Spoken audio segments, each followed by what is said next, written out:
What's up guys, Mark from Copy of Glass. I'm just going to be doing a quick video for you guys now, and just something that I've been thinking about over the last couple of weeks in terms of what I want to do in terms of my daily driver, in terms of my mobile device. Now see, at the moment I am rocking the iPhone 5. Obviously everybody knows the iPhone, everybody knows the iPhone 5, obviously it's the greatest, best version of iPhone. But I've started to kind of wonder to myself, because of the fact that on my iPhone 5 the majority of the apps that I'm now using aren't the stock apps. So for instance, instead of reminders I'm using Clear, instead of the music player I'm actually using the Amazon Cloud Player app, which is out at the moment. So obviously it has all my music stored and it works a lot better than iTunes Match. So I've been thinking to myself recently about what I want to do with my device, and if I do want to change and kind of go down a different route, maybe Windows Phone or maybe even Android for instance. And I kind of came to the conclusion that I may possibly be switching my iPhone 5 for the Google Nexus 4. Now my kind of reasons behind this, and I'm just going to kind of go through this with you now, it's just the fact that at the moment I'm carrying around a sub £800 device. Obviously, you know, yes, it is a nice phone, but the materials themselves is very fragile in terms of the anodized aluminium, also the glass on the front as well, so causing some issues there. Obviously, if you're going to be dropping it in things, quite an expensive device to get repaired.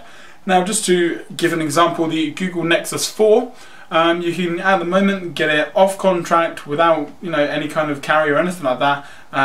8 gigs or 16 gigabyte, and I think the 16 gigs $299 and the 8 gig is $249, and maybe slightly out on those numbers. But it got me thinking that obviously if I was to, for instance, unlock this device and sell this device, I could get a fair amount of money for it on eBay and, for instance, get a Nexus 4 that does pretty much exactly what this does, but I don't really have the worry of carrying around an £800 device, and also the fact that the software side of things as well, which we're going to get onto next, obviously is a lot more customizable. You can do a lot more with it.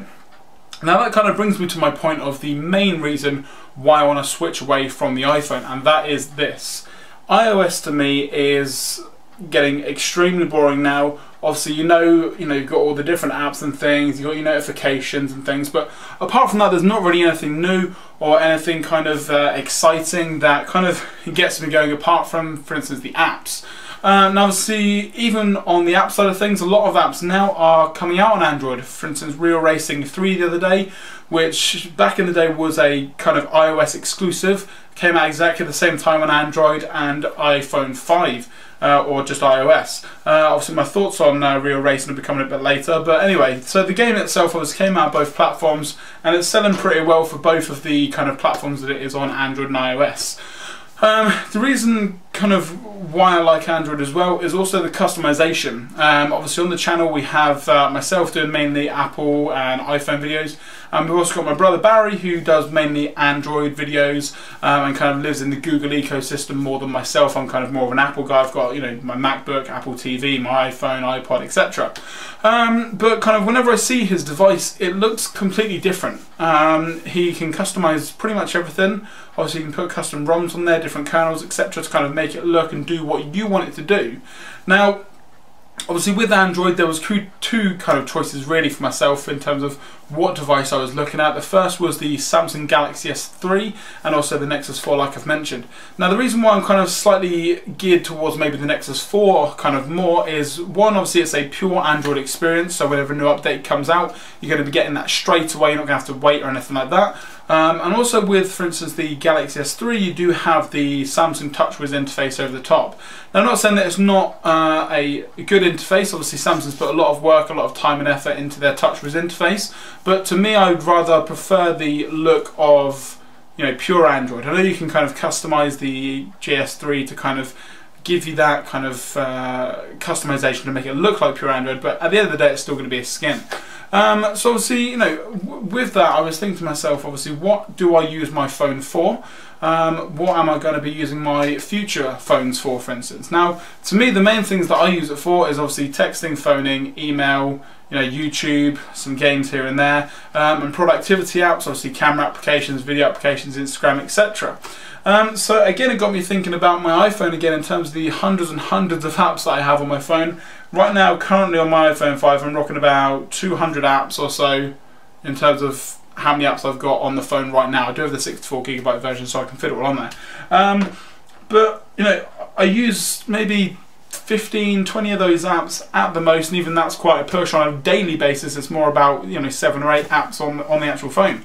And obviously on Android you can get those apps, you can get equivalent apps that work as good, if not sometimes better. So really, you know, it comes down to personal preference at the end of the day. Obviously, being YouTube, by all means, leave some comments and things down below if you obviously disagree or agree, or what your thoughts are on kind of whether I should or shouldn't change from iOS to Android, and just kind of give some feedback and things about what your experience has been with each of the devices. So like I say, I'm going to give it a little bit more thought. You know, like I say, if I do change my phone, it will definitely be for the 16GB Nexus 4.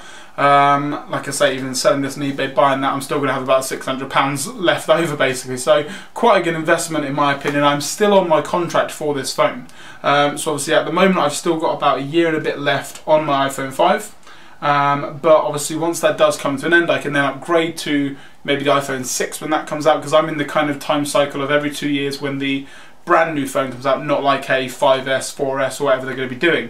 So, you know, even if I do sell this, switch over to, you know, Android and maybe don't like it, I do have the opportunity in a year or so to just keep going with my contract, upgrade my phone as normal. If though I do like Android, then again it does give me the opportunity to just keep getting maybe an upgrade each year to the best phone available, and just selling that phone straight away and getting maybe the next Nexus, the Nexus 5, whatever they're going to be calling it basically. So like I say, I'm Michael from Copperfit Glasses, just a little bit of an insight into what I'm personally thinking at the moment about my Apple versus kind of Android experience, and kind of what I'm thinking about at the moment. So like I say, feel free to leave a comment in the section. Don't forget to subscribe to obviously see what I do in the future. Obviously like this video if you did like it, thumbs down if you didn't. So like I say, I'll catch you in the next video.